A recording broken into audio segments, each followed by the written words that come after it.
January 12th, Richie Parker.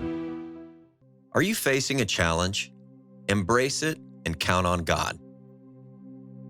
Richie Parker slid into the front seat of his car and kicked off his shoes, inserting the key into the ignition and turning it with his toes. The engine in his '64 Chevy Super Sport roared to life. Leaning over, he slipped the seatbelt clip in place with his mouth and nudged the gear shift into drive with his shoulder. It was time to go. Armed with his freshly printed mechanical engineering degree from Clemson University and his relentless drive to achieve, Richie Parker headed out for one of the most important meetings of his young life. Growing up without arms, Richie was surrounded by a chorus of doubters telling him what he couldn't do without hands. They said he couldn't ride a bike, drive a car, or find a good job. But Richie never listened, and he did all of those things. He said, "You either embrace the challenges and find a way, or you let the obstacles get the best of you." He developed solutions that overcame every obstacle that stood in the way of achieving his dream, a career in automotive engineering.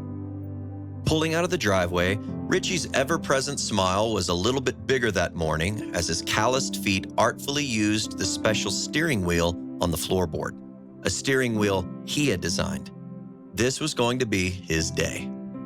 He had been selected as a candidate for a 10-week NASCAR diversity internship program with Hendrick Motorsports, the most winning organization in NASCAR. Richie entered Hendrick's headquarters for his interview with the company's engineering manager, Rex Stump, and a lot of people were looking on. They had no idea what he could do or what he was going to do there, but they were about to find out. Rex said, "I think I had about 20 resumes that I went through before I settled on Richie's. I knew he could do the things that I needed him to do. It was just more of a question of how." Rex and Richie sat at the computer, and Richie took his shoes off and put the keyboard and mouse on the floor. Stump's question was immediately answered as Richie flew through the design challenge, and he could type faster with his feet than most people could with their hands. It was just the crack in the opportunity door Richie needed. What was to be a 10-week internship working with NASCAR legends like Jimmy Johnson, Jeff Gordon, and Dale Earnhardt Jr. turned into a 12-year position as a vehicle design engineer, designing engine and chassis components with his feet. Ultimately, Richie became the group manager, contributing to over 100 wins and 7 NASCAR championships. But his dream did not stop there. While working full-time, he earned his Master of Business Administration in Entrepreneurship and Innovation. Now his dream of owning his own consulting company, designing tools to improve the quality of life of people with physical challenges, became a reality. Richie's dream continues to grow because he never forgets just how he got there. He said, "My faith in God has been a part of my life since day one. God made me the way I am. And as I've gotten older, the man that I am today, I am able to now help other people realize that a big part of life is understanding God's plan, accepting His plan, and then embracing His plan. When times are hard and my back is against the wall, I grow closer to God."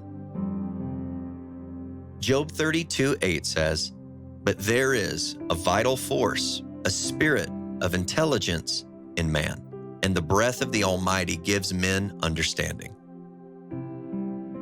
Are you facing a challenge? Embrace it and count on God.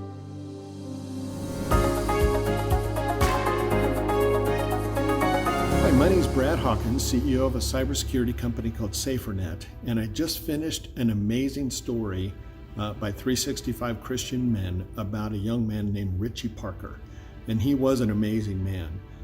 He really made me think, how easy would it be to say I can't when you have no arms? Yet we say I can't all the time, and we have arms. Do we embrace our weakness and go for it, or do we wait until God does something to eliminate our weakness? Richie didn't bother with the easy out that said, I have no arms, but yet he stepped into God's will, not even waiting for God to hand it to him, but he stepped out to do it. He knew that the way to please God was to do his will, even when it didn't make sense. Richie feared God and did not fear God's plan, even though the doubters would say he's not equipped to accomplish it. Question for you. Do you have the tenacity to accomplish God's plan even when it doesn't make any sense or you're not equipped? Are you a doubter, or you might soften it by calling yourself a realist? Do you doubt that others or even you can do amazing things in God's will and in God's plan? Do you fear God, or do you fear what people will think if you try to step out and do God's will and you don't succeed, or maybe even if you do succeed? I challenge you. What are you not doing that you know God wants you to be doing? What do you need to do to step into God's will? I challenge you to start. Speak it out to God and say, yes, I will do it. Follow his leading and take the next step. Don't wait, do it now. Thanks.